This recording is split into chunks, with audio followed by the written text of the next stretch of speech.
Di sini gue bakal bahas soal gimana caranya datangin hoki di hidup kita. Gue kemarin dapat DM dari salah satu member gue. Dia tanya sesuatu yang ini gue pikir banget. Jadi dia tanya, Bang gimana caranya undang hoki ke hidup kita?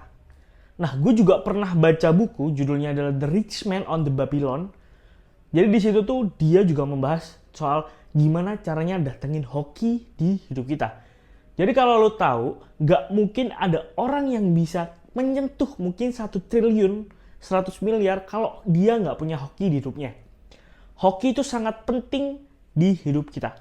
Gue ada di titik saat ini nggak cuman gara-gara kerja keras gue aja, tapi gara-gara ada hoki yang sengaja gue undang untuk datang ke hidup gue. Di sini gue bakal bahas 4 cara gimana supaya hoki bisa datang ke hidup lo semua. Jadi gimana supaya hidup lo tuh hoki terus. Nah, gue bakal bongkar satu-satu. Gue nggak mau basa-basi, kita langsung ke nomor yang pertama. Yang pertama itu adalah membangun jaringan yang bagus. Jadi kalian harus menciptakan satu ekosistem yang baik. Pertama itu kalian harus berjejaring dengan orang lain. Semakin banyak kenalan kalian, semakin banyak relasi kalian, akan lebih memperbesar faktor hoki itu mendatangi hidup kalian. Misal, gue di sini kenal sama 100 orang. 100 orang pejabat. Ingat, 100 orang itu harus positif ya.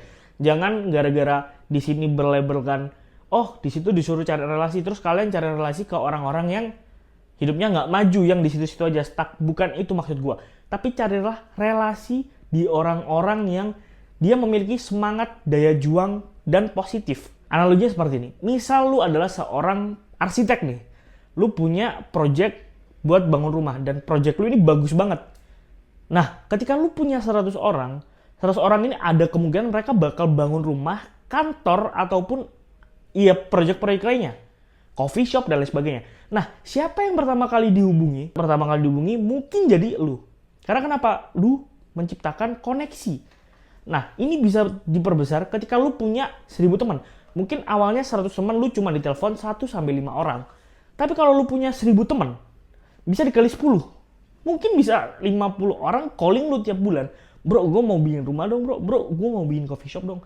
Jadi dengan kalian punya banyak relasi, dengan kalian punya banyak teman yang positif ya, dalam tanda kutip positif ya, itu akan memperbesar hoki ke hidup kalian. Jadi bakal lebih banyak orang yang cari kalian. Hoki itu bakal datang ke kalian.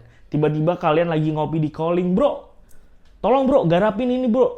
Oh bro, tolong desainin ini bro. Itu bakal sering datang ke kalian.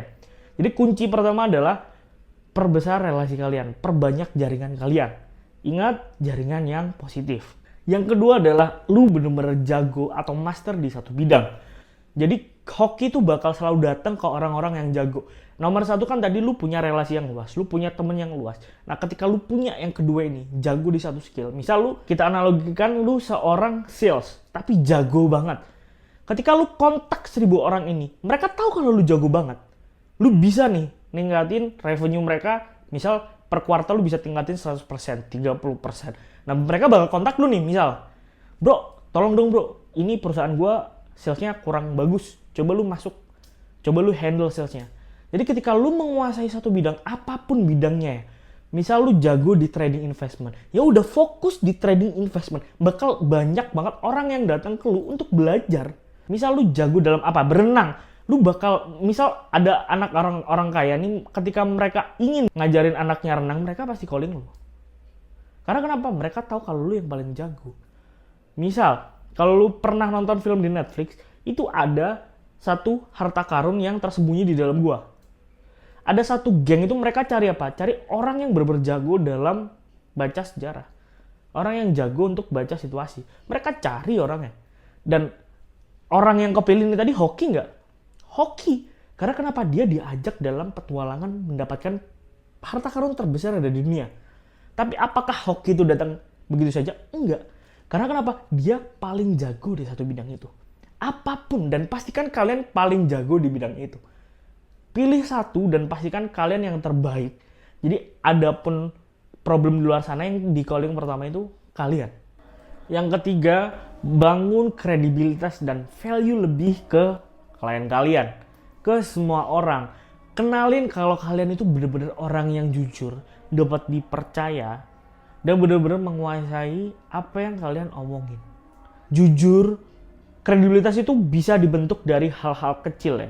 Kalian jangan suka bohong, kalian jangan suka sakitin orang lain, kalian jangan suka buat rendahin orang, apapun itulah. Pokoknya yang bikin orang lain jadi merasa dirugikan itu jangan kalian lakukan. Dengan itu kalian bakal terbentuk nanti kredibilitasnya sebagai orang atau integritasnya sebagai orang yang baik, bisa dipercaya, jujur, dan kalian bisa dikasih amanah. Jadi ketika kalian udah punya teman banyak, kalian jago di satu skill, integritas kalian banyak, orang itu bakal cari kalian. Kalian bahkan nggak perlu buat cari customer, kalian bahkan nggak perlu buat cari klien lagi. Orang bakal datang ke kalian. Kalau mereka tahu kalian jago di satu bidang itu, dan kalian orang yang memiliki good attitude, integritas yang baik. Ingat, integritas yang baik itu dibangun. Dibangunnya dengan apa? Dengan kebaikan atau perbuatan hal-hal kecil yang kalian lakukan dengan terus-menerus. Itu akan membentuk integritas kalian menjadi seorang yang baik dan bisa dipercaya oleh orang lain. Jadi jangan sampai kalian pernah merugikan. Sekecil apapun, jangan sampai kalian nge-hate misal di komen orang, itu jangan. Orang yang nge-hate, suka hate komen di postingan orang lain, itu orang pasti miskin seumur hidupnya. Pasti goblok gitu orangnya. Karena kenapa? Itu attitude yang jelek banget. Orang yang iri lihat kesuksesan orang lain itu orang yang iri. Dan iri itu salah satu ciri-ciri dari orang yang nggak memiliki integritas. So kalian jangan melakukan hal-hal yang merusak citra kalian. Oke?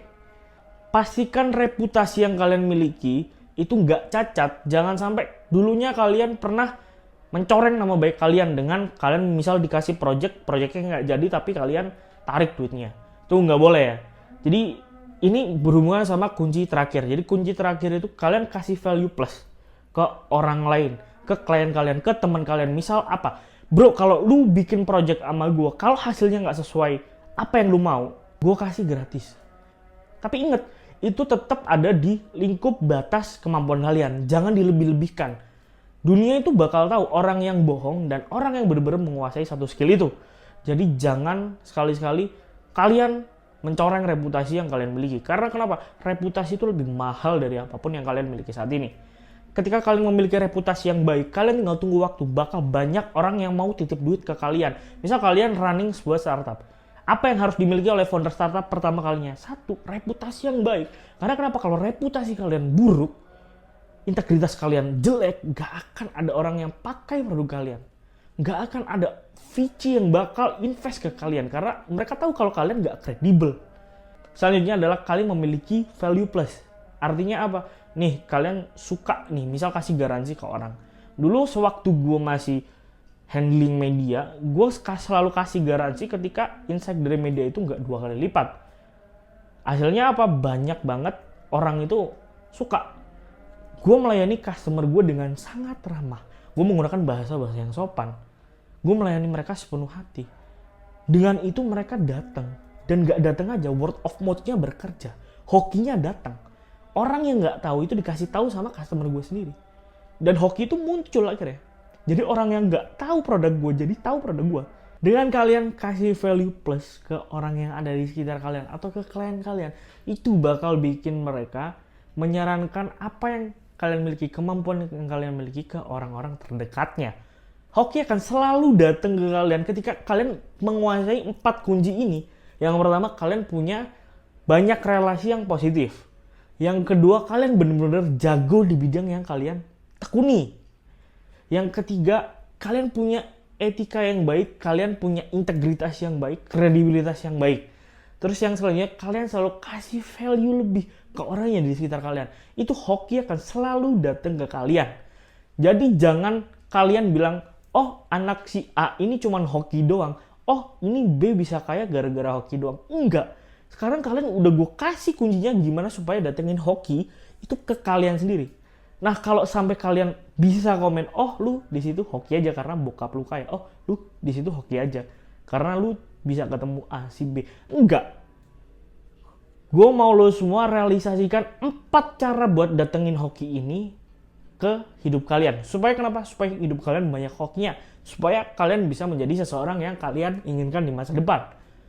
Ingat, ini semua nggak akan bisa terrealisasi. Hoki ini nggak bisa datang ketika kalian nggak mulai langkah pertama kalian. Nggak usah takut mencemaskan masa yang mendatang. Cukup lakukan yang terbaik di hari itu, maka percayalah, hari-hari baik, pagi-pagi baik akan menunggu kalian di masa yang mendatang. Gue Farid Ahmad, thank you.